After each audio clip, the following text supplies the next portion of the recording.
नमस्कार दोस्तों, pro people news में मैं आपका स्वागत करता हूं। देश में जब से चुनावों में इलेक्ट्रॉनिक वोटिंग मशीन का इस्तेमाल शुरू हुआ है, तब से ही ईवीएम को लेकर राजनीतिक दल सवाल उठाते रहे हैं। ईवीएम को लेकर भ्रम फैलाया जाता रहा है। जो पार्टी चुनाव जीत जाती है वो आरोप लगाने से बचती है, लेकिन चुनाव हारने वाली पार्टी ईवीएम में धांधली का आरोप लगाने से कतई नहीं चूकती। लोकसभा चुनाव 2024 के शुरू होने से पहले ही ईवीएम का मामला सुप्रीम कोर्ट पहुंच चुका था। याचिका में ईवीएम के हैक किए जाने और धांधली की शिकायत के आधार पर बैलेट पेपर से चुनाव कराने की मांग की गई थी। लोकसभा के चुनाव शुरू हो चुके हैं। इस बीच ईवीएम और वीवीपैट पर सुप्रीम कोर्ट ने फैसला भी सुना दिया है। दो लफ्ज़ों में लिख दी मैंने अपनी प्रेम कहानी। पहले जब बैलेट पेपर से चुनावों में मतदान होता था तो फर्जी मतदान की बहुत सारी शिकायतें आती थीं। एक बहुत बड़े गरीब तबके को वोट नहीं डालने दिया जाता था। उनके मतपत्र पेटिकाओं में डाल दिए जाने की शिकायतें आम थी। वास्तव में ये चुनाव का कोई साइंटिफिक और विश्वसनीय तरीका नहीं था। साफ सुथरे चुनाव के लिए एक ऐसे मैकेनिज्म की जरूरत थी। देश के वैज्ञानिकों ने आखिरकार इस समस्या का हल निकाल लिया और ईवीएम बना ली। कई परीक्षणों के बाद ईवीएम से चुनाव होने लगे। कुछ वर्षों बाद इस तरह के आरोप लगे कि मतदाता जिसे वोट देते हैं वो वोट उस पार्टी को न जाकर दूसरी पार्टी को जाता है।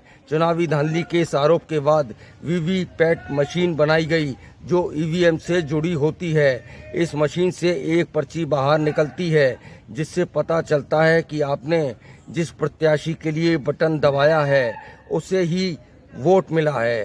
दो लफ्ज़ों में लिख दी मैंने अपनी प्रेम कहानी। सुप्रीम कोर्ट ने ईवीएम और वीवीपैट की वोटिंग का 100% मिलान करने की मांग करने वाली याचिकाओं को खारिज कर दिया है। इसी के साथ अदालत ने कहा कि उम्मीदवार 7 दिनों के भीतर ईवीएम के माइक्रो कंट्रोलर के सत्यापन के लिए शुल्क का भुगतान करके दोबारा काउंटिंग की मांग कर सकता है।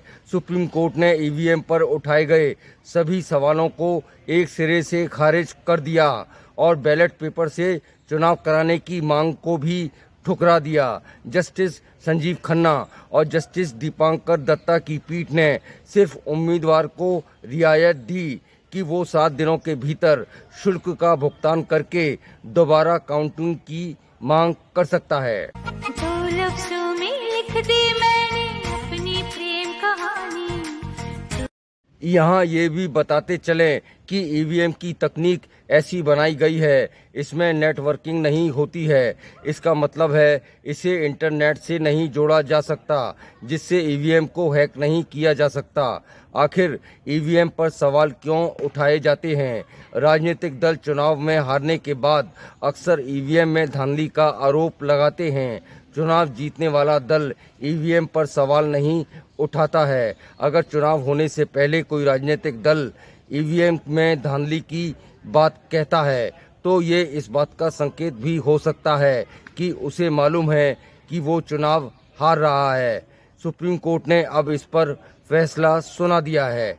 अगली बार फिर मिलते हैं किसी खास खबर को लेकर। प्रो पीपल न्यूज़ के लिए अमिताभ आकाश की रिपोर्ट। लेटेस्ट न्यूज अपडेट के लिए हमारे चैनल को सब्सक्राइब करें और साइड में दिख रहे नोटिफिकेशन बेल आइकन पर क्लिक करके हमारे वीडियो को सबसे पहले देखें।